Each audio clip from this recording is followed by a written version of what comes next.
Part 2, guys. Sorry it took me so long to get back. While I tag some people, I'm going to play a song that my daughter sings. So what you're hearing in the background is my daughter singing something called Say Something. Okay, it's my oldest daughter, Grace.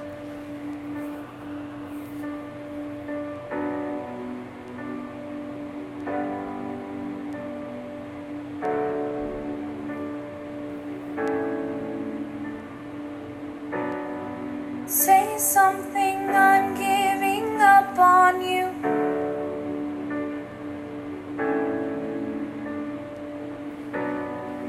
I'll be the one if you want me to.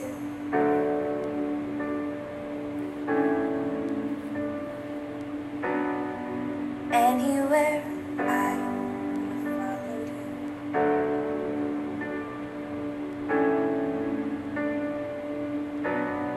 Say something, I'm giving up on you. It's my oldest daughter singing. We're just going to give it a few minutes for those who want to join. I am on Facebook jail, so please share because it's not letting me share to groups. So, unless this button lets me share. Nope. Okay. Nothing at all. I stumble and fall, still learning to love, just starting to cry.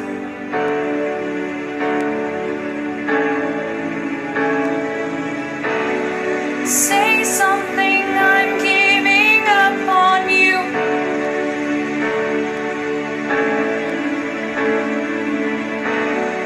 Sorry that I couldn't get to you. It's my oldest daughter singing.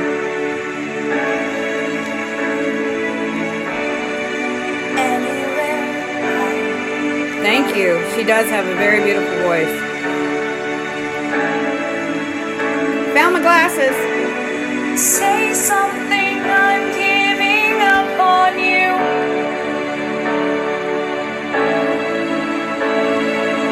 I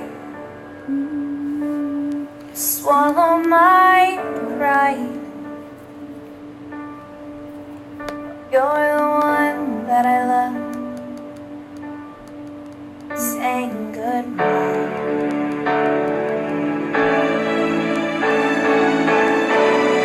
Say something, I'm giving up on you.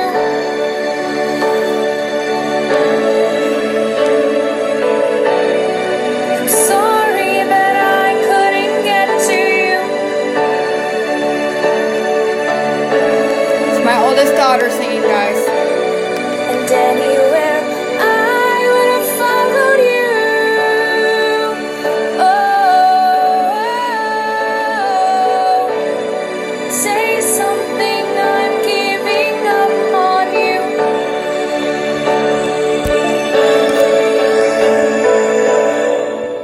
I'm in Facebook jail. The only thing I can do is make live videos, that's it. And they censor my live videos. So, we'll see if I can complete this one. Can everybody hear me okay? Thumbs up, everybody. Alright, this is my oldest daughter singing Say Something. I don't know who originally sings it, but let me pause that. Alright, guys. So, I earlier was talking about Hephzibah House. Now, Hephzibah House was where it's in Warsaw, Indiana. I'm not talking about the one in California, or I believe there's one in New York somewheres, but they're not affiliated. Okay, so the one I'm talking about is the one by Ron Williams in Warsaw, Indiana. Okay, and I need to make a clarification. I made a mistake earlier. I said I was there till November of 1992.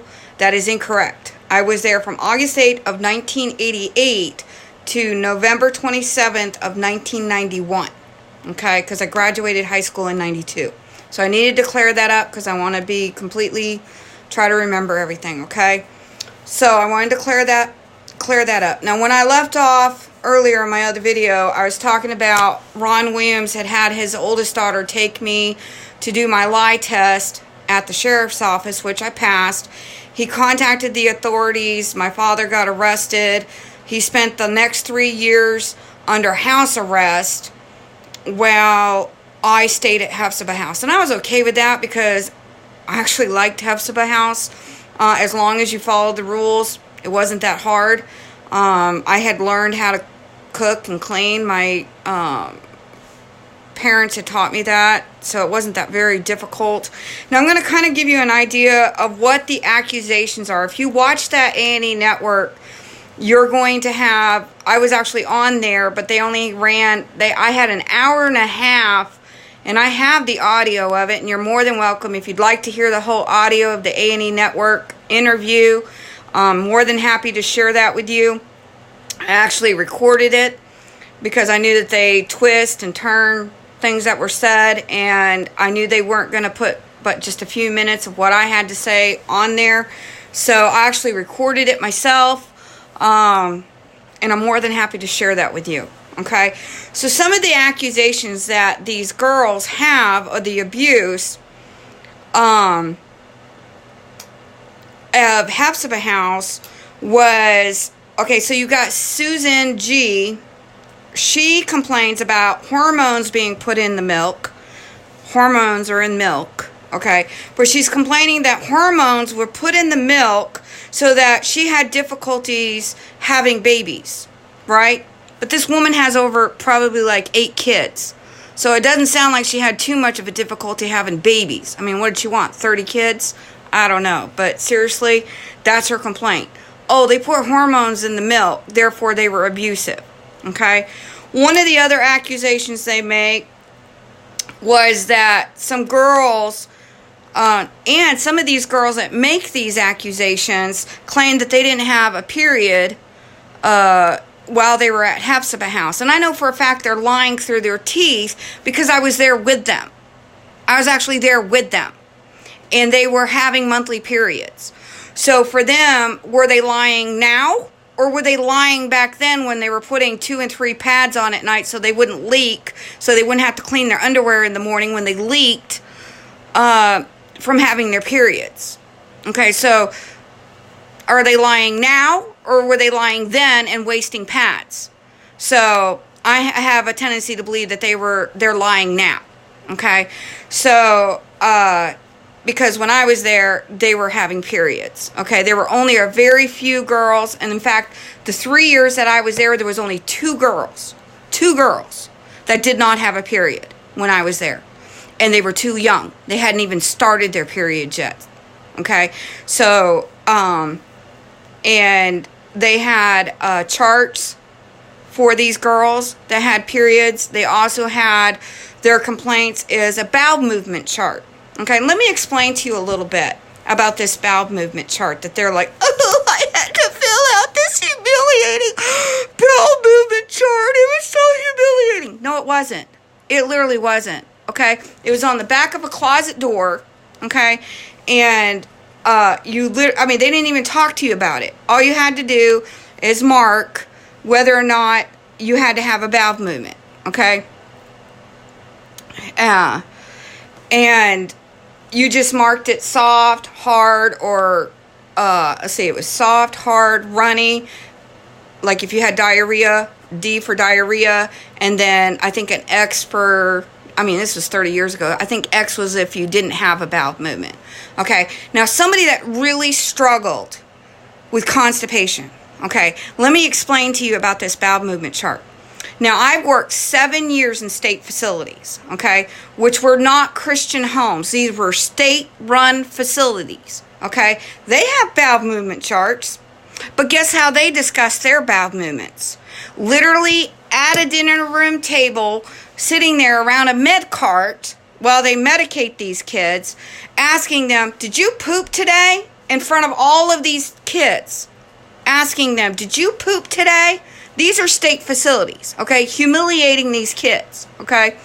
Now, at Hephzibah House, because it's a medical need to know whether or not these girls are constipated or not, and whether or not they needed treatment. Like myself, I have had constipation so bad I've had to be sewed up 3 times, because my bowel movements were so big that I literally, I'm 46 years old. It's worse than having a baby, some of my bowel movements.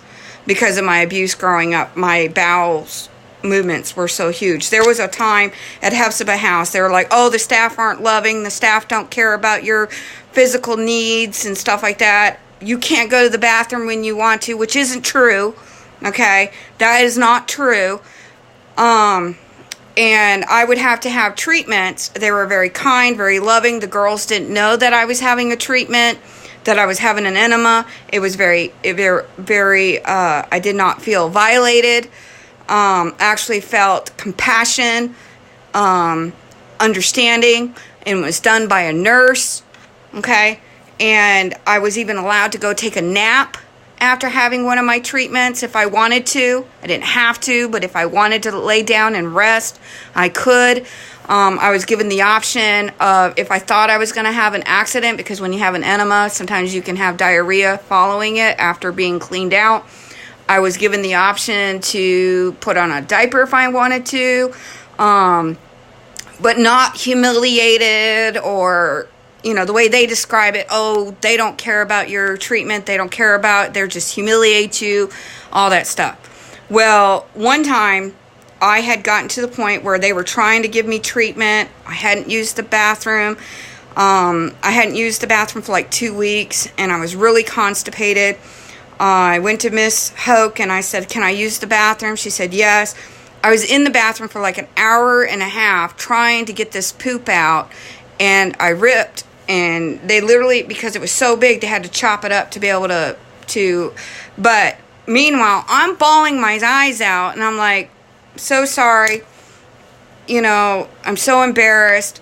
And she hugged me. She said, we need to get you help. We need to look at different options because this fiber stuff isn't working. And that was compassion, guys. If these people were so mean and cruel, they would have humiliated me, not given me treatment. Okay? No. The bowel movement chart was a lifesaver for me because I really struggled with this. Okay? And it's a medical need. Okay? It wasn't there to humiliate the girls. It wasn't there to, but it needed to be, because other girls suffered with constipation as well. Not as severe as mine, but other girls also had issues where they had to be on fiber and stuff too. Even though I don't understand why we needed more fiber. We eat a lot of salads and fresh fruits and veggies. And one of the complaints is we were starved, and the other complaint, we were engorged. Well, make up your mind. Were you starved or were you engorged? Now, you got to understand, these girls had eating disorders. So somebody who is anorexic, oh, they engorged me, right? And then those that came there overweight, who's used to eating whenever they want to, oh, they're starving me. Okay, so it's all in the perspective of whether or not they're fat and want to eat constantly, and they're used to eating constantly. And when you're in a group home, you eat on a schedule. You don't get to eat snacks in between. So you had girls that were like, oh, they starved me to death because I lost weight. Well, yeah, I lost weight too. I look good when I was 15, 16, 17 years old. So I, was fit. I didn't have any complaints. The food was great. I loved the food. And now the other complaint was, I covered the bowel movement chart, the no periods, which is flat out lie, the spankings. Okay, so I know for a fact that Hephzibah House, for me, like I said, I'm going to speak about my experience, okay? And I wanted to, you have these girls that were like, oh, I got 30 beatings, 30 swats. I was beat to the point that I could barely walk. I could barely, not true. Okay. So when I was there, and I explained this on the CNN, I also had an interview with Cooper. I don't remember his first name. Alex Cooper, I think his name is, on the CNN, when they tried to get CNN to do, and they did an excerpt on Hephzibah House. I described how my spanking was, okay? And let me describe it for you, okay? And the reasons why I was told why it was done. It wasn't like they just slammed. Okay, so now you gotta understand, I worked 7 years in state facilities. They restrained kids. They didn't spank kids, but they restrained kids. And I disagree with restraints. I think those are abusive. And in the 7 years that I worked there, I had only called one restraint. And I actually didn't call it. The other staff member did. So I don't believe in them. I never used them. I did what was called circle up and couches. And you can see my other videos on how to do those.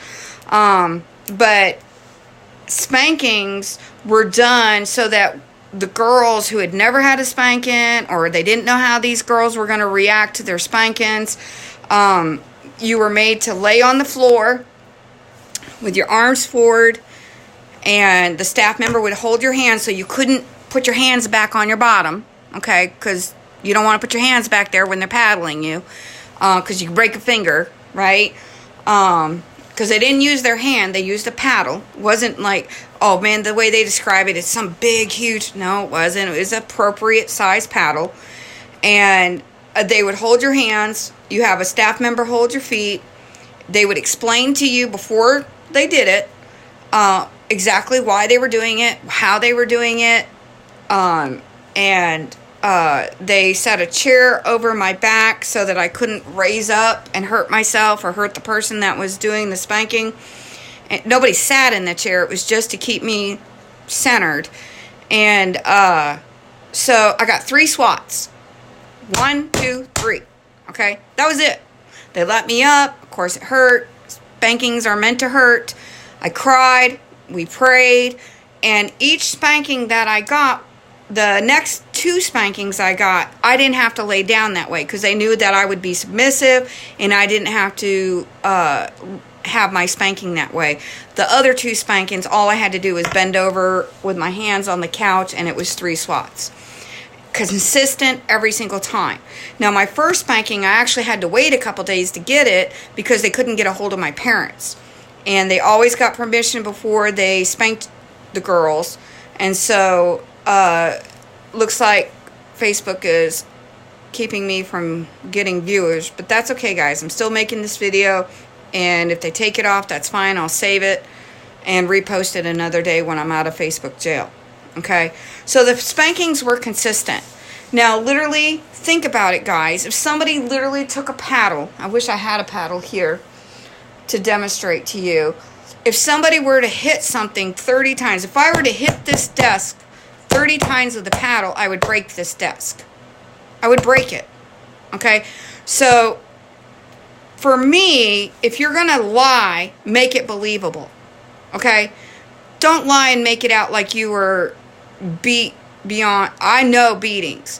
When I was a child, I had broken bones from beatings. I knew the difference between a beating and a spanking. There was a difference. And I didn't feel like I was being abused. And when they let me up, I was like, that's it? That was a spanking? Because I'd never been spanked. I'd been beat prior to going to Hephzibah house. You got to understand, I was severely abused growing up. And a lot of girls would attack me saying, well, you don't even know what abuse is. You are so abused, you don't even recognize it when you're being abused. Unfortunately, that's not true. Because of my abuse, I can see it a mile away. In fact, give you a little history of what I do for a living. I shut down abusive homes. I have shut down 5 foster homes, 2 group homes. I help families reunite. I help traumatized children that have been traumatized and abused in the system. Okay? That's what I do for a living, guys. I take a case and I see the ins and outs of it to see whether or not I believe that these children are being abused. Okay? I don't like how state facilities do things. I have reported them over and over and over again. And I think things need to change. But if you were to compare Hephzibah House to state-run facilities, Hephzibah House was a piece of cake. Literally, a piece of cake. Okay, it's nothing. Now, there are complaints of, oh, we had to work so hard. Yeah, you had to work. You had chores. And it was 2 chores a day, sometimes 3, depending on if you were a garden crew or whether you had dishes. if you were dish crew that week. Okay, so let me give you the schedule of Hephzibah House. We'd wake up in the mornings. We do our routine in the mornings, go to breakfast. While dish crew was in there doing breakfast dishes, we had devotions. Then we'd go to school, have chapel, go back to school, go do exercise for 30 minutes. Meanwhile, we had bathroom breaks every hour and a half, sometimes every 2 hours. Now, their complaints about, oh, we were forced to drink enormous amounts of water. That is also a lie. Okay? They were not forced. Now, my definition of force is when somebody stands over you and says, drink it! Drink it! You're going to drink this. You're going to drink this. Never happened. Okay? They would recommend girls, but they had what was called a distiller, which had mint water in it. And the girls had their own cups, and the girls chose how much water they were to drink. In fact, it became a game on who could drink the most water. So, for them to say they were forced to drink huge amounts of water is also a lie. Okay? So, because they were not forced. Okay? They were recommended to drink if they struggled, like I did, with constipation, to drink as much water as, at least the standard 8 cups of water a day. But it became a game, literally. Who could drink the most water? Who could do this? Who could, it became competition, okay? The other thing was the big deal about physical exams. Now, as a woman, okay, we all know the horrors of having to have a female exam. Okay? We all have to have female exams. Now, in order to have the intake at Hephzibah House, you were to have these female exams on entrance of coming into the facility. Now, there are accusations of, they needed to know whether or not we were virgins. Okay? Big deal. I obviously wasn't a virgin because I'd been raped since I was 5 years old. Okay? I had my female exam before I went into the facility, so I didn't have to have my exam at the facility. But I stood outside the door when Gabby had her female exam, and she did not carry on like she screamed and hollered. She said she did. She did not. I was there and I witnessed it. Not her actual exam. The way she makes it sound like is they did it in a dark closet, which isn't true. You can't examine somebody in the dark. Use your head, guys. You can't examine somebody in the dark. The lights were on, and yes, it was the closet because they didn't have any other place to do it. Okay? A female exam is not rape. A female exam is done by a physician, and it was done by a doctor, and I'm sorry that the parents couldn't be there, but a physical exam is not abuse, and it is not rape, okay? And now these exams are to be done before they get to the facility, okay? And they don't put on there anymore whether or not they want to know if they were virgins. Now, the accusation that Ron Williams was wanting to know who is virgin so that he could set them up with his boys, trust me, he was not trying to set up his boys' marriages with these girls coming in. Even though one of them, Dawn, who was there when I was there, actually married one of Ron Williams' sons, okay? So, if he thought these girls were so wicked and unredeemable, okay, I love Dawn, but I'm telling you, she was considered one of the biggest drama queens that we had there at Hephzibah House. I mean, she would be like, oh, I'm going to faint. Oh, I'm going to faint. And then pretend to faint. She was a drama queen, okay? I love her, but that's how she was when she was a teenager. She was a drama queen in a fake, okay? And so I'm glad she changed and grew up and married one of his sons. But I'm telling you guys all of this because I'm tired of the lies. I'm tired of the accusations. I'm tired of the outright, this Mary Kumar. I watched some of her videos. And she even admits, I didn't know how to clean my ears. Okay, who doesn't know how to clean their ears? You're 15, 16, 17 years old. If you don't know how to clean your ears, then maybe you need to learn personal hygiene. I mean, just putting it out there. Learn personal hygiene. And then she sounds like somebody who suffers from mental illness. To me, from what I gather, everything is medical to her. She has a lot of medical issues. So she was probably one of the girls there that was self-diagnosing herself all the time. And the staff are like, would you stop? I was one of the girls that had asthma. So her complaints was, I couldn't breathe for 2 years. No, I don't believe that.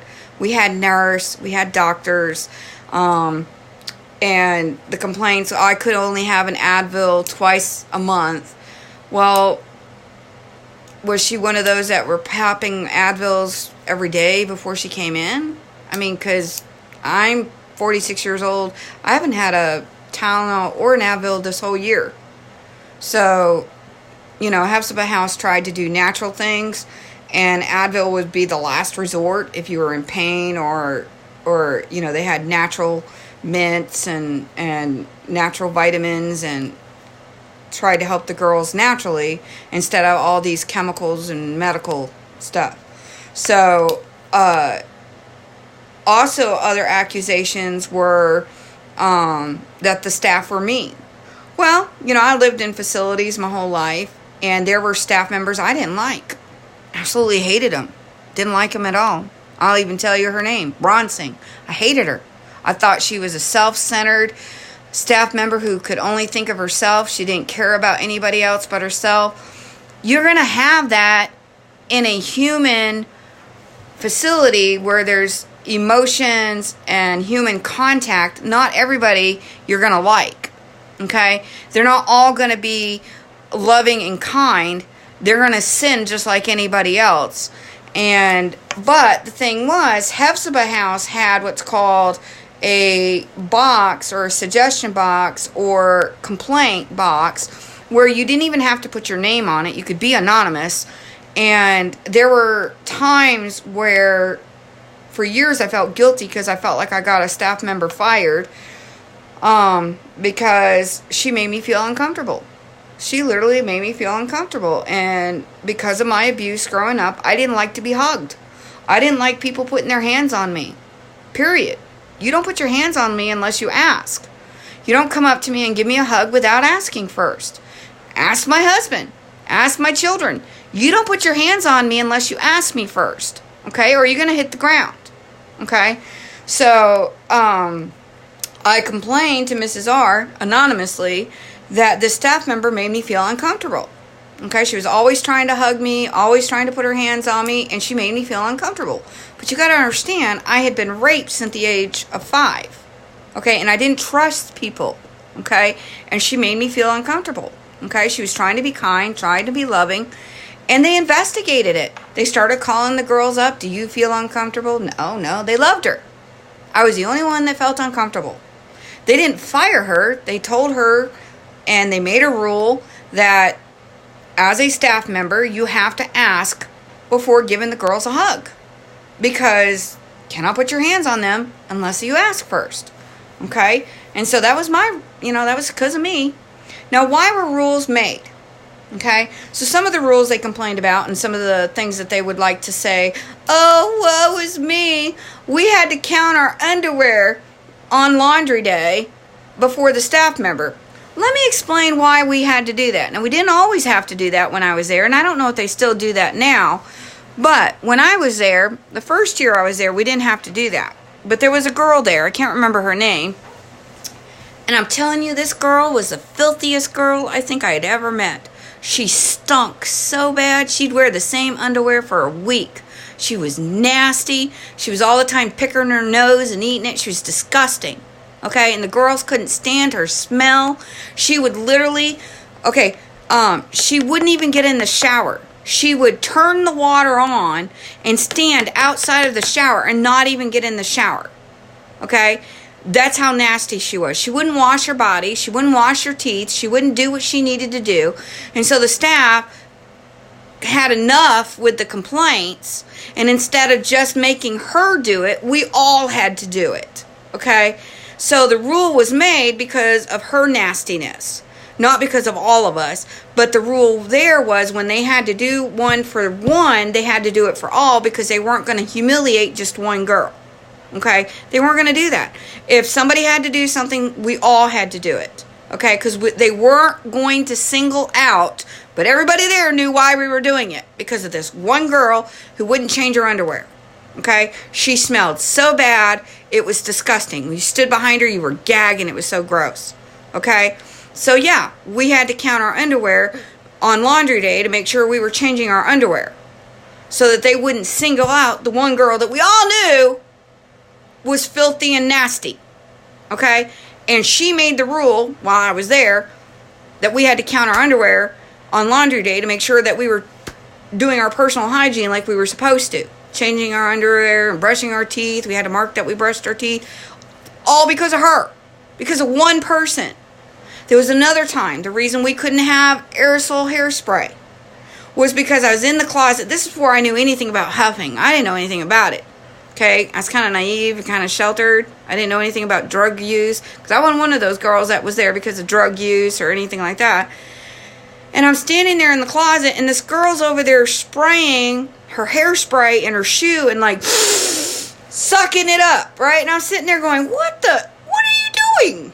Right? And I'm looking at the staff member, and I'm like, she's, and next thing I know, everybody's hairspray is getting taken, and we're not allowed to have aerosol hairspray anymore. We had to have the liquid pump. We couldn't have aerosol hairspray anymore because of this one girl who was over there huffing it in her shoe. I guess to get high. I didn't know you could get high off of hairspray, but apparently you can. And the staff explained to me what she was doing. I was like, why would anybody do that? That's kind of crazy. Why would anybody do that? I don't understand that. Because I wasn't an addict. I didn't understand it. So, this is they cannot. And people are like, well, why is it still open if they're so abusive? The problem is they weren't abusive. Okay, so, yes, they had to change their beds. I think it was every Saturday or once a month we changed our beds, location of our beds. I was the only person that did not have to change the location of my bed because I had night terrors. And because of my severe abuse growing up, I would talk in my sleep.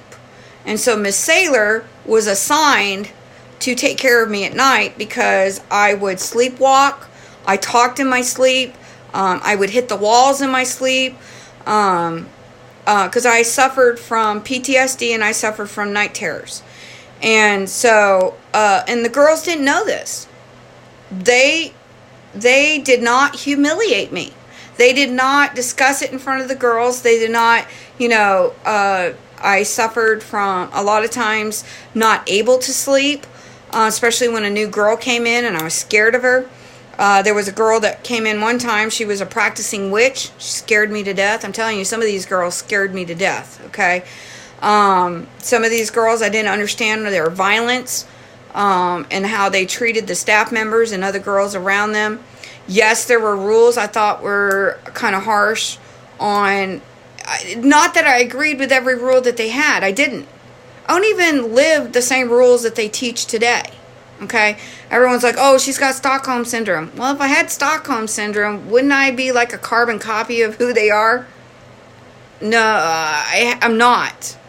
Literally, I'm not. I wear pants, cut my hair, I wear makeup every now and then.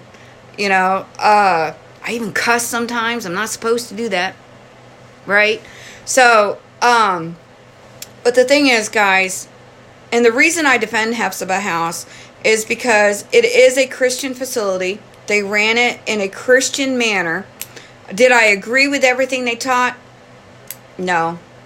Absolutely not. But I can tell you that, did I agree with everything that they did? No. But do I think it was abusive? Absolutely not. Okay? I may not have agreed with it, but it wasn't abusive. Okay? They never forced their religion on anybody. They encouraged it. They, study your Bible. You had to memorize scriptures. I mean, it was a Christian facility. Of course you're going to memorize scriptures. Now, the last year I was there, I was not required to memorize scripture. Mrs. R and I made a deal that if I could memorize the whole book of Proverbs and quote it to her, I no longer had to memorize the scriptures, because I'd been there 3 years and I was rememorizing the same list over and over and over again. And so she challenged me. She said that if I would memorize the whole book of Proverbs, that's 31 chapters, and I could quote it to her, she would allow me no longer to have to memorize scriptures every week. So I did. And for a year, I didn't have to quote scripture on Saturdays when all the other girls did. So, and the other girls are like, well, you were favored above the rest. Really? Because I wasn't even on garden crew. I was literally put on garden crew probably 6 weeks before I left Hephzibah house. And I've been there 3 years. Why wasn't I put on garden crew? There were girls that came in the group home that was put on garden crew within the first and second month of being there. Okay? And this accusation that if you laughed or you pleased the staff, you would get to go home early. No, you were there for a contract standard time of 15 months. Nobody got to go home early. That's not how that worked. Okay? You were there for a certain amount of time. You didn't get to go home early for good behavior and making staff happy. That didn't happen. Okay? No, certain girls did leave early because they were non-compliant, and Hephzibah house is not going to have girls there that are beating up other girls and beating up the staff and uncontrollable. They didn't have girls like that. Okay? And if they're mentally challenged in the sense of needing mental, like my daughter, when I asked them to take my daughter a couple of years ago when I needed help, they are not capable, because my daughter suffers from schizophrenia and dissociative disorders. They are not capable of having staff members to be able to handle that. And I respected that. Okay? So, my parents were always behind on their bill. And so I was allowed to make things, to pay for things that I wanted or needed. And I really appreciated that. So there was things, we had birthday parties every month to celebrate the girl's birthday. I mean, nobody ever wants to talk about the positive things. I got to catch up on my schoolwork. Oh, so I was discussing the schedule, right? So we would have chores for 2 hours. Chores for 2 hours. Well, that doesn't sound like back-breaking, okay, all day working to your, 2 hours. Really? 2 hours, okay? Between when school ended and dinner time. 2 hours we had chore time. And it was 1 hour per chore. Okay, so you would get 2 chores. And a lot of times all I had to do was crochet. Other girls, depending on... and a lot of girls, when they come in there, they don't know how to clean. They don't even know how to use a broom. And so you had to teach them how to use a broom. They never... and the staff would do the chore with them the first, sometimes 2 or 3 times, to teach them how to do it. Okay?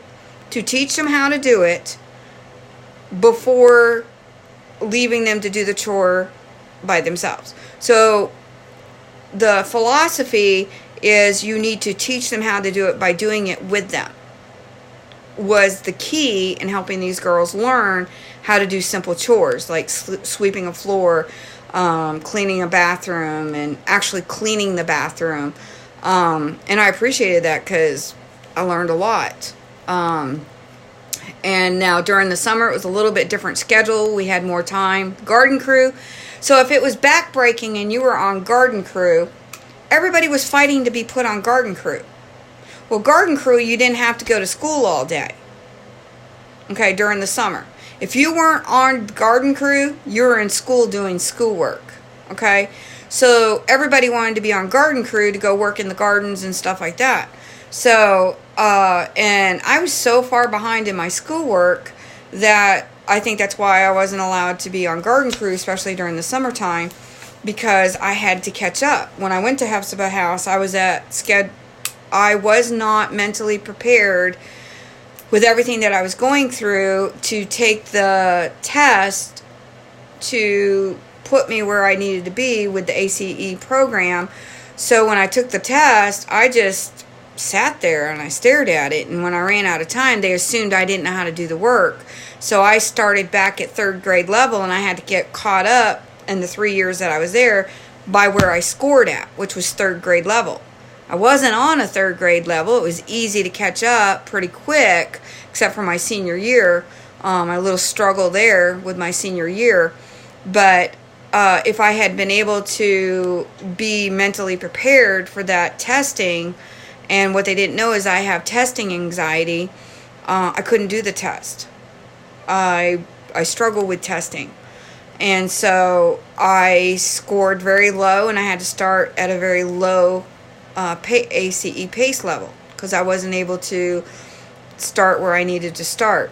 And so everybody was fighting to be on garden crew. Their excuses of, we had to clean deer. They volunteered to do that. They weren't never forced to do that. Not one girl was ever forced to clean deer or process deer.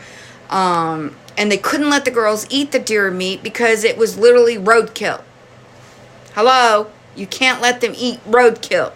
Now, their own family, is killed immediately. A lot of times the officers, the deer gets hurt, still alive, to go out there, kill it, and bring it in and deer process it, okay? They come in, say, who wants to help? Oh, me. Okay? It was all volunteer. They were not forced to do that. It was volunteer. So this thing, their complaints. So what they're doing is they're taking little bits of truth, little tiny bit of truth, and filling it with a bunch of lies. So when you have a truth, a lie, a truth, and a lie, it's all a lie, guys. You cannot believe what they can say when they mix lies with truth. When you have a girl that says, I was beat 30 times with a paddle. Well, think about that. If she was literally beat 30 times with a paddle, would she be able to walk? I would say not. And they had a doctor that came to the facility for medical needs. If you needed glasses, they take you to the eye doctor. If you needed dental work, they take you to the dentist. When I was there, I never needed to go to the dentist. I did get glasses. In fact, they gave me the wrong prescription. They had switched it. And I was sick for a couple days because the glasses were making me all crazy. It was like the whole wall was, and I was like, Miss Hoke, this doesn't look right. It doesn't feel right. And she's like, well, why don't you flip your glasses around and see if it does better? And I was like, oh, wow, now I can see. So she figured out they had actually put the wrong lenses on the wrong side of my glasses. So, yes, we had to shave our legs in front of the staff. And the reason that we were not allowed to have razor blades were because we had cutters. I was also one of those cutters. Okay? So, you've got to understand they had to protect the girls from themselves. Okay? When you've got girls who are cutters, you've got girls who are self-harm. They self-harm. You can't leave scissors out. You can't leave craft supplies out where they could hurt themselves. That would be irresponsible. Okay? So some of the rules that they had was not because they were trying to be mean or cruel. It was simply to protect the girls from themselves and from those who would hurt others. And then you have girls who were, I tattled on 2 of the girls because they kept trying to crawl in bed together at night. Those were the lesbians. And of course, they're going to be against what Hephzibah House teaches because they're lesbian. Okay, they don't believe in what God teaches. Okay, so they're going to be against Hephzibah House, and they're going to make up a bunch of crap about Hephzibah House that's not true. Or what they'll do is they'll take a little tiny truth and blow it out of proportion, and then it becomes a great big lie. Okay, and they boo-hoo. Oh, I was so abused. No, they weren't. I'm sorry for somebody who lived and breathed abuse my whole life, that was the only place that I felt secure. I built self-esteem. I spent 3 years working on myself. There were rules I didn't like, but the rules weren't that hard to follow. I literally, the whole time I was there, probably wrote sentences the most, maybe 5 times in 3 years.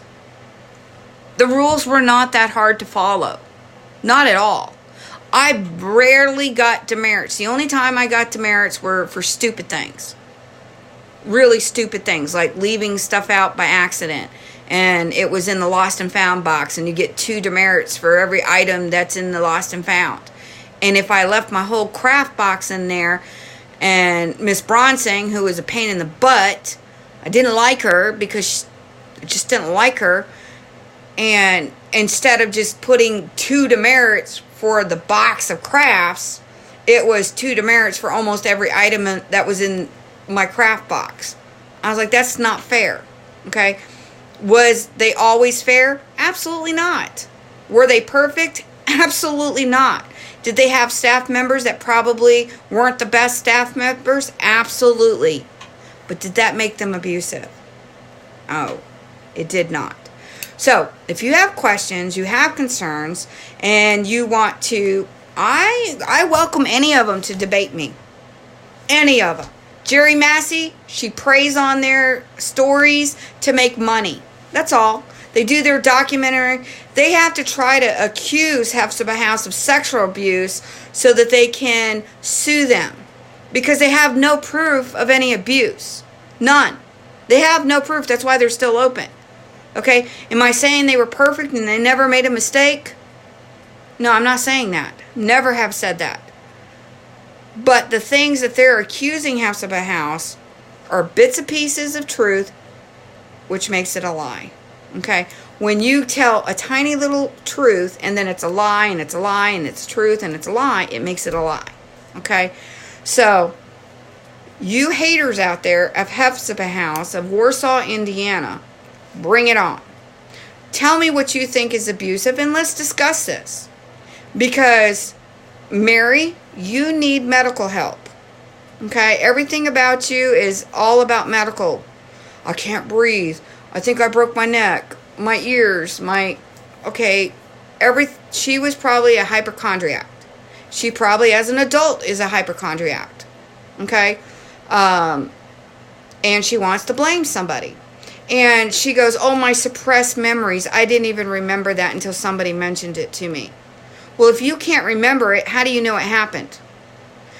And if somebody's telling you that that's what's happened, that's called leading a witness, if they don't remember it. And that tells me she has mental issues. And she needs counseling. And she needs help.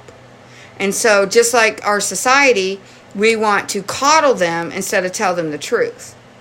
And I don't agree with that. Now, do I believe that certain things were traumatizing to the girls? Absolutely. Did you know that somebody who simply has fear of let's use this as an example. Fear of a snake. I don't fear snakes. But if somebody was sitting there and a snake crawled over their foot, that would be traumatizing. Especially if they have a fear of snakes. That would be traumatizing. Okay? Not that if somebody had never been spanked before and they come to Hephzibah House and they get spanked and they've never been spanked before, that would be traumatizing. But trauma does not equal abuse. Okay, you can have trauma simply from a fear. That does not make it abuse just because you were traumatized. Trauma does not equal abuse. Susan, I challenge you to come on here and dispute this with me. I challenge Mary Kumar to come on here and challenge this with me because I do have the degrees. I have 2 master's degrees in family crisis counseling. I'm 12 credits away from my doctorates. I've written 2 books on child abuse. So I challenge you. Come on here and let's talk about it. And let's see who's actually telling the truth here. Okay, because I spent the most time there. You guys didn't. Okay? And some of these people that are claiming abuse, I was there with them. I witnessed them. I witnessed their behavior and how they did. And how deceitful they were. And how misbehaved they were. And they were not angels. They were not poor innocent girls. They weren't. Not at all. Even Mary on the A&E network admitted she stole her parents' car, went across state lines, and was a little hellion, basically. Okay? And her parents needed to get help for her. Okay? And to say that they were incapable of helping girls that were traumatized, I think I turned out pretty well.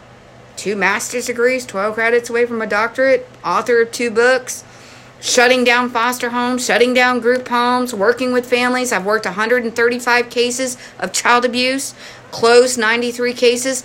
I think I'm pretty good at what I do. Okay? So I challenge you. Come on here. Debate it with me. I welcome it.